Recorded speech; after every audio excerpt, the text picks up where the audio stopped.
میرے نبی علیہ الصلوۃ والسلام فرماتے ہیں اب دل بار بار گواہی دیتا ہے کہ جو آنکھوں سے چھپی ہوئی جنت غیب میں ہے، جو اس کی ہر چیز کو ذرے ذرے کو بیان کرے، وہ کتنا علم غیب جاننے والے ہیں۔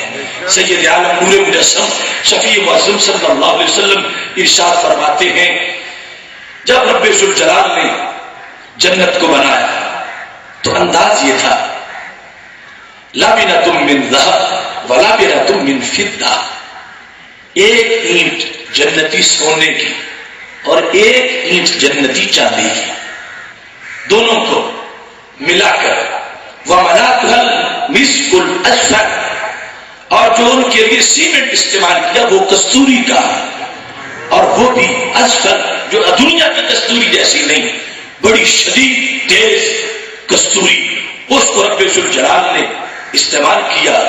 وَحَسْبَاؤُهَا اللُّؤْلُؤُ وَالْيَاقُوتُ، اگر وہاں کوئی سنگریزہ گرا ہوا ملے گا دیواروں کی ساتھ آگے پیچھے، یا لؤلؤ ہوگا یا یاقوت ہوگا، اس کے سنگریزے لؤلؤ اور یاقوت کے ہیں۔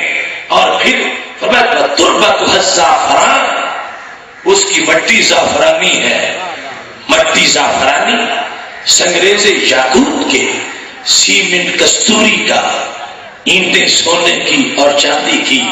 اے بندہ مومن اپنی قدر کو پہچان کہ اللہ نے تیرے لیے تمام کتنا کیا ہے، تیری رہائش کے لیے، تیرے لیے بنا کے رکھا ہے اس انداز کے لیے اس پوری کی پوری جنت کو۔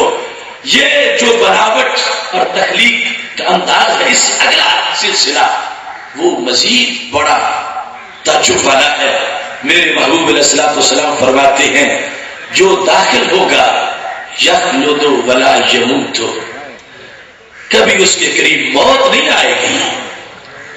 دنیا میں جس موت کا ہر وقت خدشہ ہے، یہ جنت کی ان عمارات کی شان ہے جو رہے گا دائمی رہے گا، اور پھر موت بھی نہیں ہوگی۔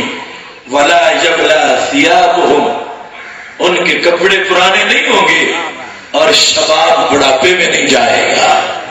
شباب شباب ہے، ہمیشہ کا شباب ہے، اور کپڑے جو پہنے ہیں تو ان کے اندر اس طرح کی کوئی صورتحال نہیں کہ جس کے بعد وہ کپڑے پرانے ہو جائیں اور اس کے لیے وہ تڑپ ہو کہ میں ان کو تبدیل کروں۔ اگرچہ یہ بندوبست جنت میں ہے، کپڑے کو تبدیل کرنا چاہے، یعنی کوئی یہ نہ سمجھے کہ وہ اچھی جنت ہے کپڑے ایک جیسے ہی ہوں گے، ہمارا تو روز نئے سوٹ پہ دل کرتا ہے تو وہ تو پرانے نہیں ہوں گے۔ یہ اس کی حقیقت ہے کہ جہاں خدشہ ہے دنیا میں پرانے ہونے کا، وہاں پرانے کا ہونے کا خدشہ نہیں ہوگا۔ باقی کپڑے کیا، وہاں تو یہ بھی بندوبست ہے، جس کو جیسا چہرہ چاہیے ہوگا اللہ ویسا عطا فرما دے گا۔